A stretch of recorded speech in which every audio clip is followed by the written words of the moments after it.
Welcome back to Dean's Dustbin. So as you probably noticed, I've made it a point to my lovely little flag out there on the introduction. Today is all about signage, it's all about logos, and it's all about your branding, so to speak. What we're going to be doing today is we're building a sign, but there's a little twist along the way for this thing.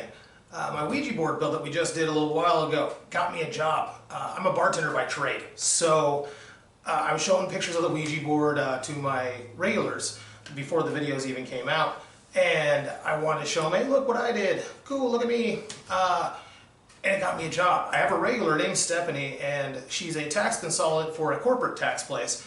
But starting next year, she's going to be her own entity, and she wanted me to make her kind of a plaque is how this started out as, with her new business name, and then be kind of like that, you know, atta girl, we got a little thing on the wall. And I'm like, cool, this will be fun.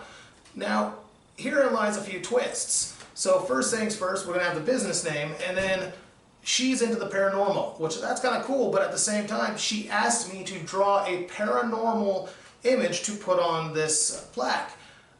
There's a really big problem there. When I think of paranormal, I think of, like, you know, the plate flying across the room, the sudden drop in temperature, or, you know, the weird noise or something like that, or like, you know, you're looking down the hallway, flash, there's a ghost flash. How do you draw that? I am baffled by that. And if you have an idea of what I could have done elsewise, comment in the section below, because I was baffled for like 3 weeks. Finally, I came up with an idea. In the process, though, she drops a bombshell on me, which makes me even more paranoid. She has now decided that this isn't going to be just a plaque on her wall for like, hey, I made it. It's going to end up being her business card. Talk about pressure. Because I'm like, all of a sudden, like, yeah, this will be fun. I'm like, business card? Oh, shit. I'm about to make something that is going to be handed out everywhere, and whatever I design to do, that's her business card. So the pressure and the stress on this thing just went boom through the freaking roof. So I am working diligently now and trying to figure out everything. I gave her several designs to pick from for the paranormal drawing. She liked this one. So here's kind of what I came up with. We got kind of like a little fire entity with faces, and then you can see little other faces in there too. She said I like him instantly when she saw him. So apparently it's a he. I'm gonna call him Herman for now. I don't know. So we got Herman the fire entity, and then what she wanted me to do beyond that was she really liked the Ouija board font. What I convinced her to do, though, is to make it easier on her business, I said, why not use fonts that are readily available inside Microsoft's Office suite? That way she can make headers, footers, whatever she wants to do. So the business name is called It Happens Tax and Book. Go see him. And we kind of went with this font here called Algorian, I think it was, something like that. So kind of looked like the Ouija board font, but not quite. And then just Times New Roman. And this way now she'll be able to easily create in her own office programs the ability to recreate this thing. So there's not much going in the world of woodworking here. I started off the agreed size, 2 foot by 1 foot. So this is the same birch wood that I used on the Ouija board table. I really like how it looks when it's just clear stained. Gives that nice little cool look with the grain, and it's easy to work with for wood burning tools. Beyond that, we're going to be taking strips of molding, and then we're going to be cutting them and doing a miter cut down on the edge, give it a border.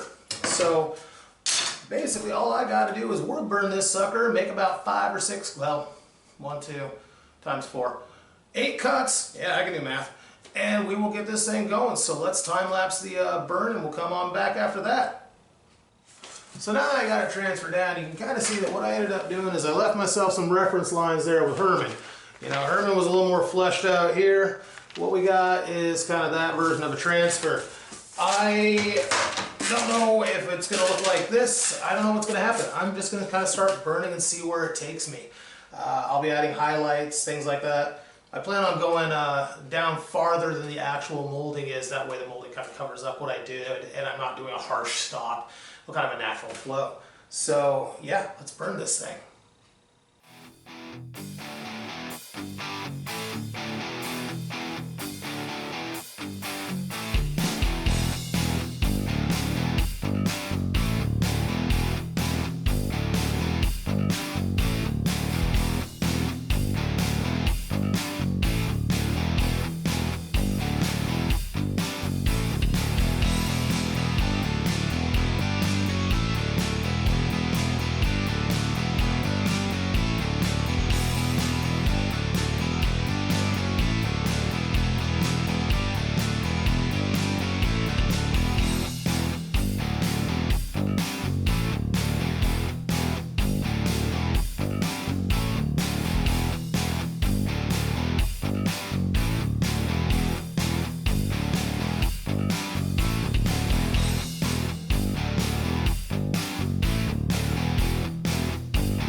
now the wood's burning is done, all I gotta do is I gotta take my molding here and I need to cut 45-degree angles in it.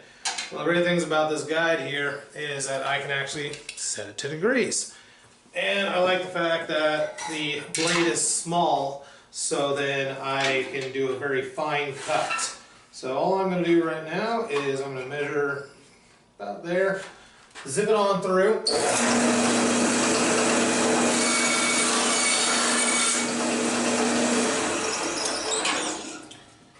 Now we got one 45-degree angle. What I'll end up doing then is I'm going to measure down a foot, cut the opposite 45-degree angle, and then I can make two 1-foot sections and two 2-foot sections. So let's do that real quick. Now that we got some pieces made, last thing I'm going to do, fire. So all we're going to do is apparently run out of fuel, because I can already tell, but we're just going to kind of turn around here. We're just gonna kind of singe it randomly because I like that shit. So yeah, definitely gonna run out of fuel. So that's what we're doing. All right, now that we got some burnt wood, what I ended up doing is we just put some wood glue down and we clamped it. Realizing I need to invest in more clamps. So, looks like we're going to have to do this in 2 shifts. But, either way. So don't ask me why, but now I'm starting to overthink the design. I don't know. I feel like I maybe burned the molding a little bit too much. I don't know. So the molding is 1 inch wide. What I'm going to do is I'm going to take this little piece of white plywood, 1/4 inch thick, and I'm going to cut it into 1 inch strips over here. And then we're going to go 1 by 1 squares, and we're going to create diamonds. Why diamonds? I don't know. Diamonds are a girl's best friend. Maybe they're a crappy woodworker's best friend. I don't know. But that's the plan. We'll see what it looks like. Maybe this clip will be in here because we used it. Maybe I'm just talking to myself right now. We'll see. Moving on.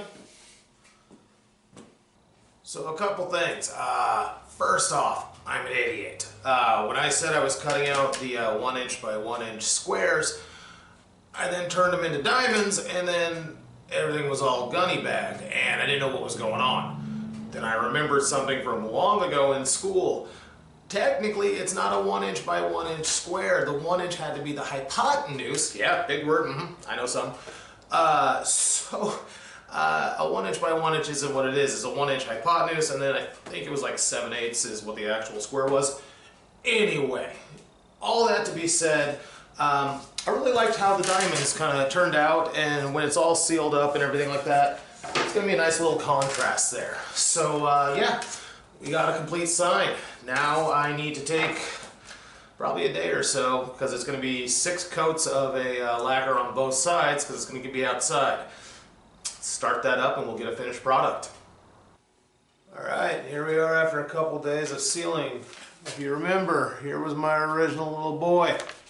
I think we turned in something pretty good here. I don't know how well we can see this, but we'll just kind of pan across. And I really do like how the little white diamonds came out and set it off. Now at this point it's just time to deliver it to my client. As I said, I'm a bartender, so I will not be filming this reveal. They always come in on Tuesdays, and tomorrow's Tuesday. So I will be back to let you know how it went. So we'll see you sometime in the future. So I just got home from work. Yeah, every now and again I do my hair. Pretty, I know. That to be said, but we delivered the sign today and the client was stoked, and that's what I aim for, especially because I was really doubting myself. When you get that added stress of it's gonna be their business sign on their door now, and it's gonna turn into a business card, you're like, oh crap, I hope I do this right. And she loved it. So freaking kudos for Dean's Dustbin, kudos for me. So yeah, here we go from here. This is the end of the build and the end of this video. If you're feeling frisky, please like, share, subscribe, hit that little bell icon to follow me. Don't know what the next build is going to be, but we'll go from there, and we will see you next time. Later.